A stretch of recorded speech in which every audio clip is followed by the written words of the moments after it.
Okay guys, the rain didn't come, so I'll just keep going, and we'll get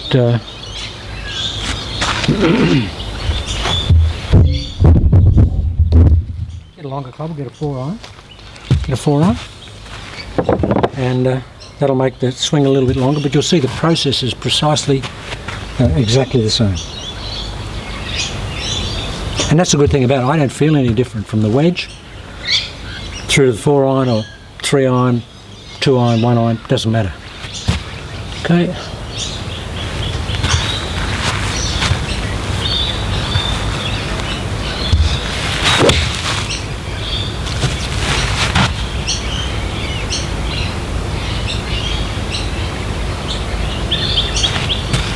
Oh, that's a good shot. And guys, as you probably see, it doesn't look any different to my wedge swing, does it? Because it isn't any different. 4-iron wedge, it does, and that's why I'm really lucky, in that I don't have, you know, 9 or 10 irons in my bag and 10 different golf swings, because I set up exactly the same, and the golf club just follows the setup. That's the good thing. These golf clubs, the individual golf club follows the setup, which is consistent, and it just has to perform. You don't have to worry about it being a long iron or a short iron. You don't have to have a different swing. Even the great Sam Snead said that he had 2 golf swings. He had a wooden golf swing for the woods and an iron swing, he said, because you swing differently. Well, maybe Sam did, and who's to argue with one of the greatest ball strikers of all time, certainly in the top 3 ever. I mean, I saw him hit it and spoke to him, and I know how good he was. But he said to me, he said, 2 golf swings, John. I got an iron swing and a wood swing. They're different. I don't think Hogan did. Hogan never said that, but I'm sure that Hogan didn't. I'm sure Hogan had very much this philosophy here. Okay, he had a little bit of stretch with the woods, but everything else had looked very much the same. So this is, and it's only the golf club, the extra length. I don't try and hit it any harder because it's a longer golf club. No point in doing that. I just don't try and do that. I just let the extra length of it, the loft, and the engineering of the golf club give me the extra distance. And here we go.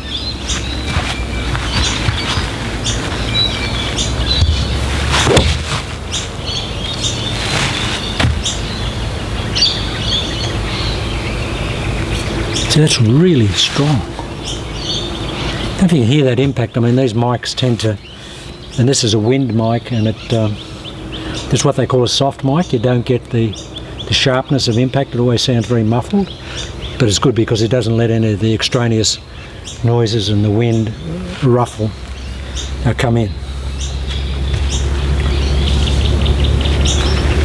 So yeah, so that's the longer club, guys.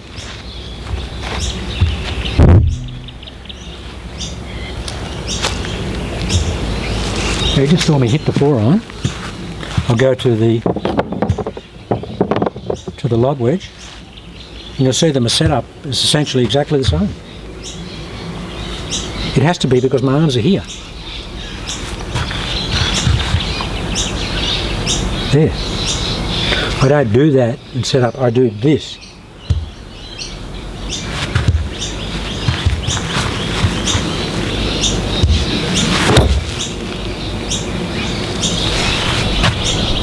I've got to tell you guys, I'm not doing a commercial for Ping here, but the new I and the letter I, the IE, I think is the range. Wonderful golf club, and this is the glide wedges with the gorge grooves. Okay, you got to do what I did. You have to set them up to suit you, but when you do, it's worth it. I mean, they just don't move, and you can just feel the spin, lots of spin.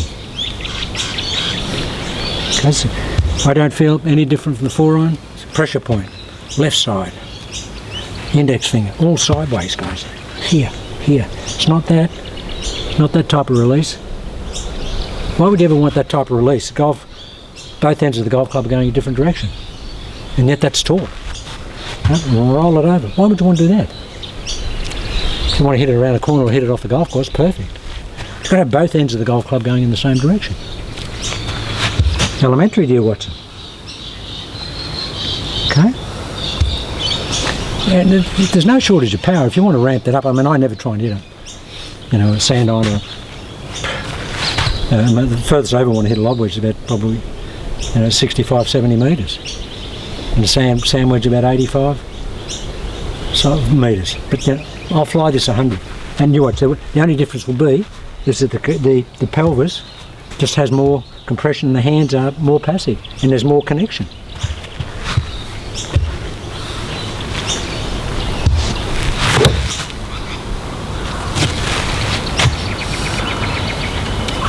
See, that's it, exactly, that's 95 carry. Exactly 95.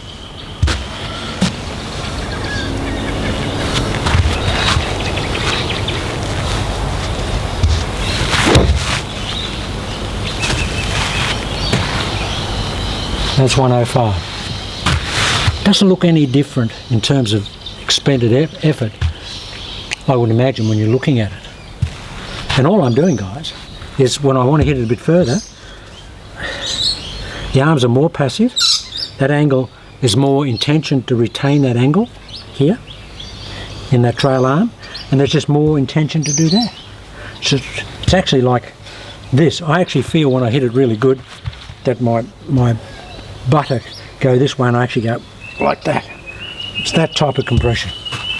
But we'll do that next week. I'll go into the intricacies of that next week.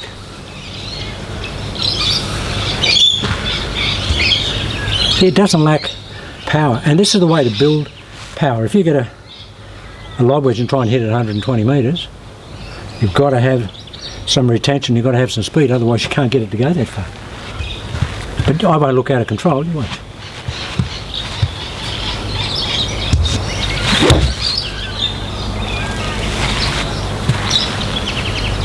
Now that's our 115.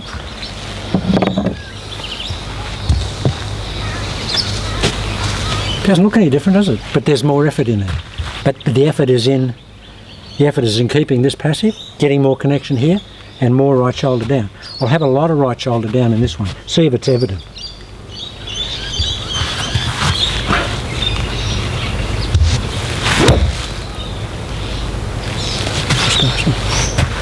It's the same, huh? A lot of right shoulder down there. A lot of right shoulder. So I never get this shot. You'll never see me hit this shot over here. I can't do that because I'm not rolling out of it. Left shoulder's going this way. That's why Mo Norman was so great. Mo went this way. Left shoulder goes this way.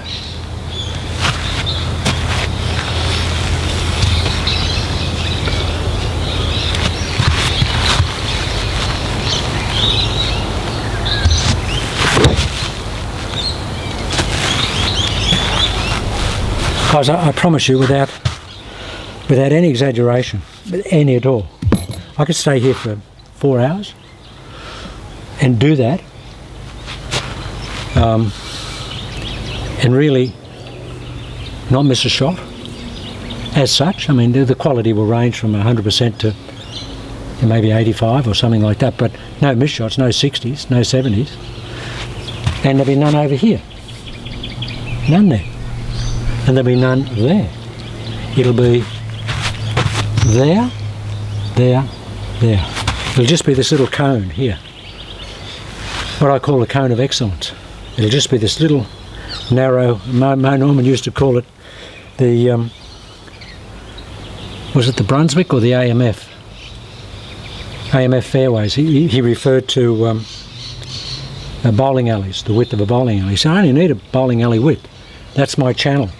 So if you put walls up in a bowling alley, that's where I want to hit my golf ball. What's a bowling alley? Metre wide?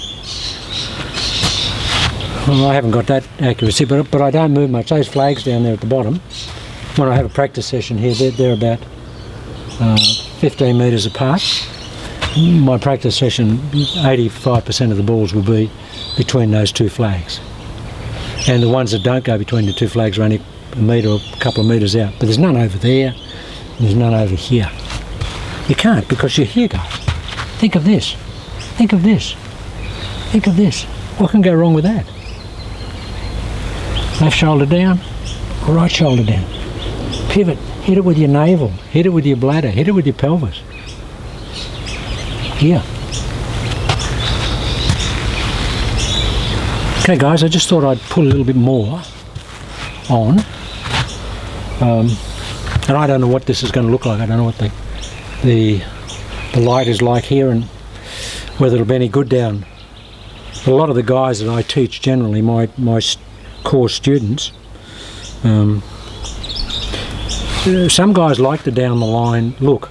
If I tell someone to send me a video of their swing for analysis, I never ask for a down the line shot. Never. I can tell exactly what they're doing front on. And the good thing about front on, I can tell how good their the maintenance of their axis of rotation is. How much lateral they've got this way and how much they've got this way. Oh sure, down the line you can see a bit of this and you can see a bit of that, but I like to look at the front, and that's how I frame it. So any formal students that send me if I ask for front on, and I can tell if someone's coming over it or holding it off. I mean, I don't have to look at the swing, I know where it's going. But there are some guys that like the down the line stuff, and I had about 30 of my guys ask me on Monday if I could do some down the line stuff.